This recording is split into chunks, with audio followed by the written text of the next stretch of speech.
Hello, and welcome to a special edition of BCTV. Whether you're a new school employee, such as Mr. South Witt of Bath County High School, or Reva Rowe of Bath County Middle School, or you're an experienced school employee like Mr. Randy Coyle of Bath County Middle School, or Mrs. Tanya Pratt of the Owensville Elementary School, the fate of Kentucky's retirement system is important to you and your family's future. In fact, just a few weeks ago, Kentucky's Governor Matt Bevin, released a plan to change Kentucky's pension law. And a few weeks after Governor Bevin's plan was released, there was a plan released by a group of Kentucky educators called the Shared Responsibility Plan. So why is everyone trying to fix Kentucky's pension? Simply put, the state's pension system is running out of money. As it stands, the pension system does not have enough money to keep making the promised payments to workers who have retired or are already in the system. It's simple mathematics. The Kentucky pension program has more people who are retired that are receiving pension funding than the number of state employees paying money into the state pension system. So in today's program, we are going to look at the parts of these plans which affect the pensions of Kentucky school employees, for classified employees, that is the county employee retirement systems, non-hazardous CERS pension system, and for certified employees, that is Kentucky teacher retirement systems, KTRS. Before we get started, we want to recognize the hard work that it has taken to develop these plans. We truly appreciate the hard work, and we're not here to bash anyone's idea. We're just simply here to examine the plans and point out every feature. That's right. The problems with the state pension system must be addressed, and it's good to see our state leaders trying to fix the problem. So thank you for your hard work.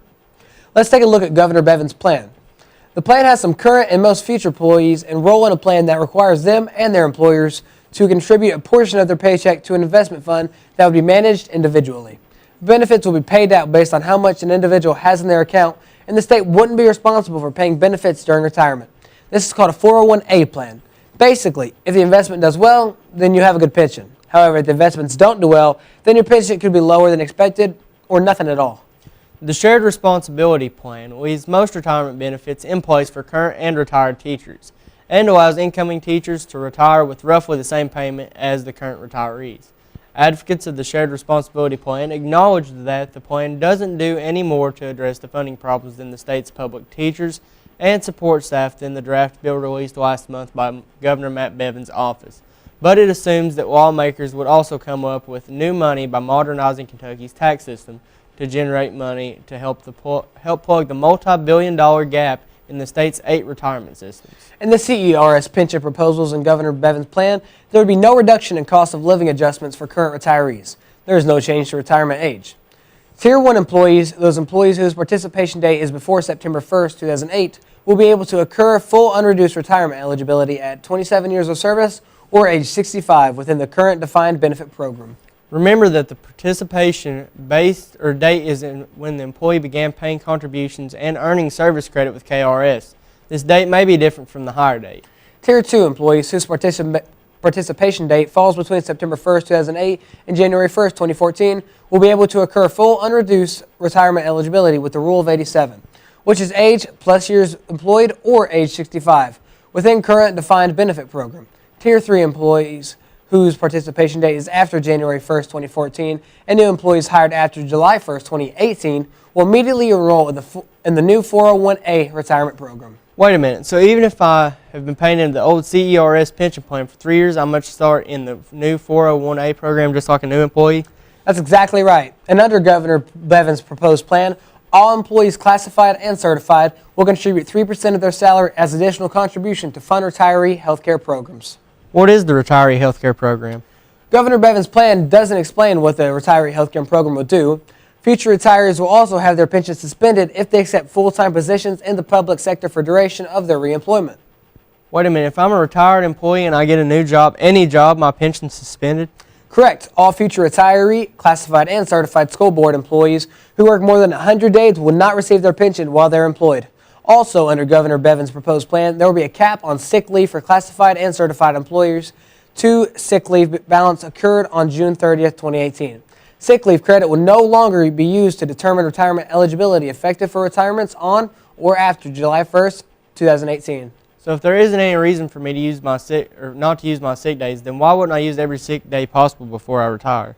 That's an awesome question. And speaking of sick days, Governor Bevin's proposed plan would also delete mandatory minimum sick leave policy provisions for certified employees, including a requirement for at least 10 days of sick leave each year, and leave all decisions up to school board policy.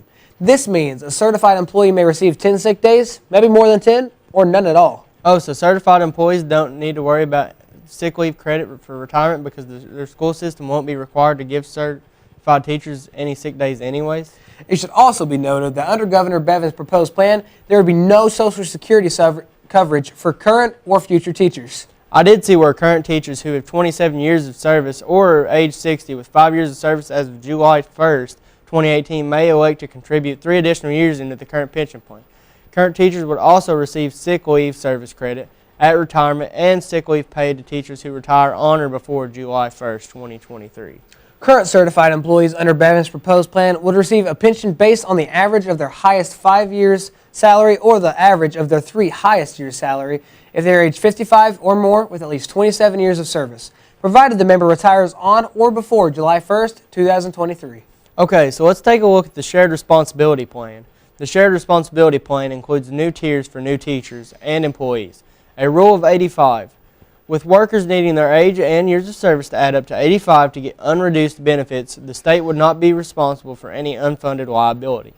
The plan also limits the state's cost to a fixed contribution. This plan would freeze sick days as of June 30th, 2018, as salary credit for retirement calculation purposes, with the highest 5 salaries used to determine the final average salary. Under this plan, the Kentucky Teacher Retirement System would administer the system if approved. And the Shared Responsibility Plan has risk controls for the new tier. If funding is below 95%, the following adjustments are available to be utilized by the Board of Trustees to maintain the annuity trust funded generally in the following order. Employee contributions may increase by up to an additional 2% of pay. Concurrently, school district or local employer contributions will match additional employee contributions up to 2% of pay. Reduces or suspends the annual cost of living allocations.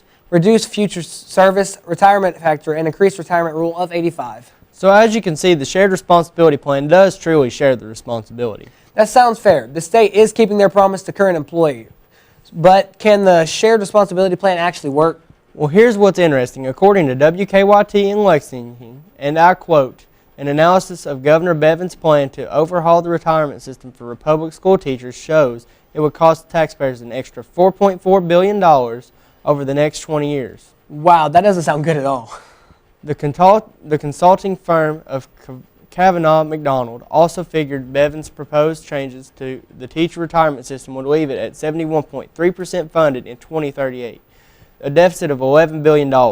But the firm also calculated that if the state retains the current system and makes it required contributions each year, the teacher retirement system would be at 80.6% funded in 2038 with a deficit of $9.6 billion. But what about the Shared Responsibility Plan?